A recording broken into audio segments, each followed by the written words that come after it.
Going into every college football season, people like to talk about what teams are going to potentially exceed expectations, what teams are going to show up to the occasion, and what teams people think are going to be disappointing and don't deserve some hype. In today's video, I'm going to be talking about several college football teams and whether I'm going to buy or sell them before the 2023 college football season. Before I move on, remember to smash that like button and subscribe if you haven't already. Now let's get into it. The first team that I'm buying in today's video may surprise some people, but it is UConn. UConn is coming off a good 22 season in which they exceeded a lot of expectations. They went 6-7, and under the first year of the Mora era, yes, is that a losing season technically? Yeah. However, this is their first time making a bowl game since the year 2015. And in the years before 2022, 2021, 1-11. 2020, they didn't even play a game. 2019, 2-10. 2018, 1-11. This program has not been very good for quite some time, and this is a good sign in the right direction. In regards to returning production from 22 to 2023, UConn ranks in top 10 in the nation going into the 23 campaign, as they're returning 76% of the production from 2022 to the 2023 season. And according to Action Sports TARP metrics, transferring assets and returning production, they are returning quite a bit in that area as well. UConn's TARP score by Action Sports is very high at 8.5, with the offense and defense being in the positive ranges. In 2023, UConn does have some tough games on their schedule, but they'll be playing NC State, Georgia State, FIU, Duke, Utah State, Rice, USF, Boston College, Tennessee, James Madison, Sacred Heart, and UMass. I believe with that schedule, we could potentially see another bowl berth for the Huskies. Moving on to the selling side of things, I'm going to be selling West Virginia. West Virginia is coming off a 5-7 season in 2022, one in which seemed really dreadful. It might have been Neil Brown's last year as the Mountaineers head coach if it wasn't for two late season wins over Oklahoma and Oklahoma State. His entire tenure up to this point has been pretty underwhelming, as they went 5-7 his first year, the next 2 years 6-4, and previously 5-7 in the most recent year of 2022. They were one of the worst teams in the Big 12 last season, and they're projected to finish last in this year of 2023. Taking a look at their 23 schedule, honestly, it's pretty tough, especially non-conference wise. They play Penn State, Duquesne, Pitt, Texas Tech, TCU, Houston, Oklahoma State, UCF, BYU, Oklahoma, Cincinnati, and Baylor. This is a very make it or break it year for Neil Brown, and knowing what they lost through the portal to the draft, and overall returning some of the lower production in the Big 12, it's not looking like it's shaping up to be the best season in Morgantown. I believe West Virginia will have some pretty solid players on this year's roster, especially some that I believe could show up as true freshmen, and one of the better returning running backs in the Big 12 in CJ Donaldson coming back. But you have to acknowledge the fact that this team is not one you should be placing high expectations on for 2023, as more than likely they're going to be missing a bowl game, and it could more than likely be Neil Brown's last year at West Virginia as their head coach. Another team that I am buying in 2023 is Washington. Washington is coming off a stellar 2022 campaign in which I would say they surprised a lot of people. The highest they were ranked was number 8 during the season, and going in they were unranked, coming off a 4-8 season that was pretty disappointing, and they finished 11-2 with a big Alamo Bowl victory versus Texas. In regards to what they're returning quite a bit. Some of their star players on both sides of the ball, most notably their quarterback, Michael Penix, who is one of the best quarterbacks in the nation and potentially going to be a Heisman finalist.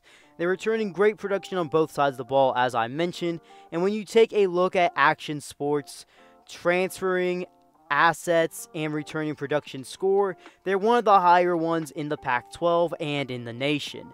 In 2023, Washington is going to play Boise State, Tulsa, Michigan State, Cal, Arizona, Oregon, Arizona State, Stanford, USC, Utah, Oregon State, and Washington State. This is by no means an easy schedule, and I believe the Pac-12 is going to be a gauntlet in 2023.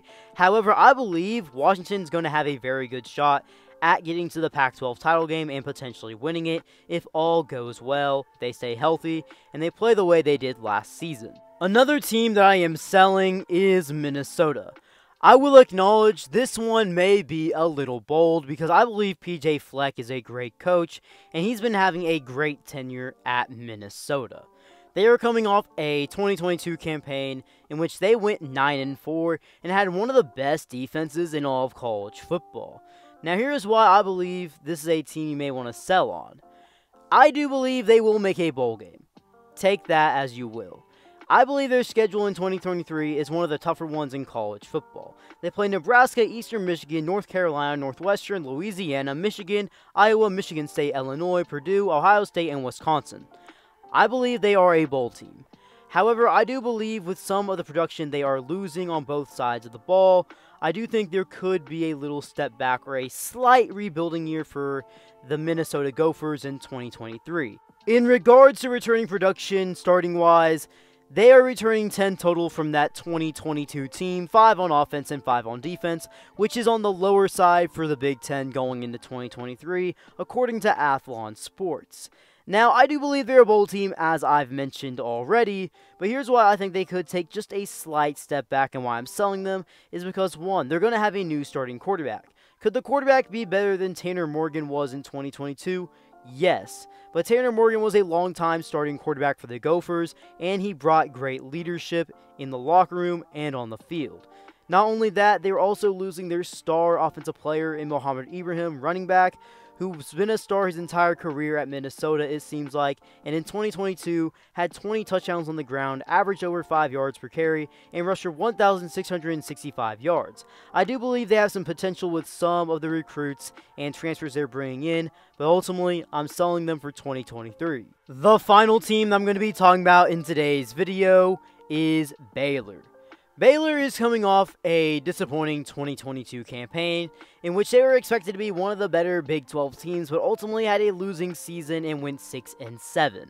Going into 2023, Baylor is expected to be more of a middle-of-the-tier, middle-of-the-pack team for the Big 12, and nationally, they're not expected to be bad. They're not expected to be very good either. They are expected to be a bowl team. I can tell you that. I'm expecting them to be a bowl team. However, I believe they're going to bounce back. In 2023, they're going to be playing Texas State, Utah, LIU, Texas, UCF, Texas Tech, Cincinnati, Iowa State, Houston, Kansas State, TCU, and West Virginia. I believe if they can win some of those games some may seem as iffy, or some of those big-time games, that can create a lot of positive momentum for them as a team. And Dave Aranda is a coach, in my opinion. When he is in big games, he usually tends to show up for the most part and ends up using the momentum in his favor as a coach. Am I expecting them to win the Big 12 this season? No, not quite, but I'm expecting them to exceed a lot of people's expectations, if you catch my drift. I believe the defense is going to make more leaps in 2023 than it did in 2022, as they lost some great starters from that 2021 team to 2022, but seem to be returning some key pieces from 22 to 23, and got some good underrated pickups in the transfer portal. Is quarterback a question for 2023? Yes, Blake Shapen wasn't as good as many people expected him to be in 2022, but ultimately, anyone can bounce back at any given time, and I'm expecting a pretty underrated year from Baylor in 2023, and I would definitely keep your eye on them. Well guys, you've made this far in today's video. If you want my certain thoughts on a team heading into 2023, whether to buy or sell them, drop them down in the comment section below, and I will respond to them. Also, before you head out, remember to smash that like button, turn on those post notifications, and subscribe if you haven't already. B. Kelly out.